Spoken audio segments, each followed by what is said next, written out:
चिनिया स्मार्टफोन निर्माता company हुवाईले satellite lock सुविधा भएको फोन सार्वजनिक गरेको छ। कम्पनीले मङ्गलबार एक कार्यक्रम आयोजना गर्दै मेट 60 प्रो सार्वजनिक गरेको हो।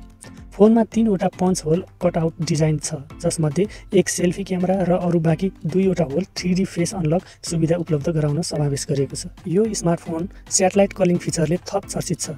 यो त्यस्तो फिचर हो जसले नेटवर्क नआउने ठाउँमा फोनलाई स्याटेलाइटसँग जोडेर कल वा एसएमएसबाट सम्पर्क गर्न सघाउँछ। यो फोन चिनिया बजारमा मात्र उपलब्ध हुने कम्पनीले जनाएको छ। कस्तो छ त हुवाई मेट 60 प्रो? यसमा 6.82 इन्चको LTPO OLED स्क्रिन छ, 12GB ऱ्याम र 256 देखि 1TB इन्टर्नल स्टोरेज क्षमता भएको यो फोनमा 5000 mAh क्षमताको ब्याट्री छ। फोनलाई चार्ज गर्न कम्पनीले 88 वाटको वायरलेस चार्जर र 50 वाटको वायरलेस चार्जर उपलब्ध गराएको छ। 88 वाटको चार्जरले आधा घण्टामै फोन फुल चार्ज गर्ने कम्पनीको दाबी छ। किरिन 9000S चिपसेटद्वारा सञ्चालित यो फोन हार्मोनी OS 4.0 अपरेटिङ सिस्टममा आधारित छ।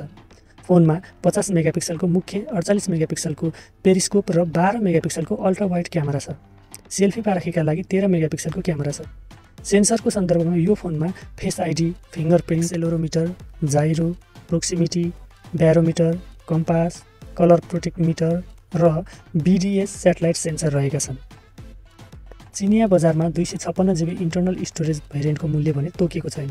त्यस्तै 512GB भेरिएन्टको मूल्य भने 6979 युएन, करिब 1,26,000 नेपाली रुपैयाँ तोकिएको छ।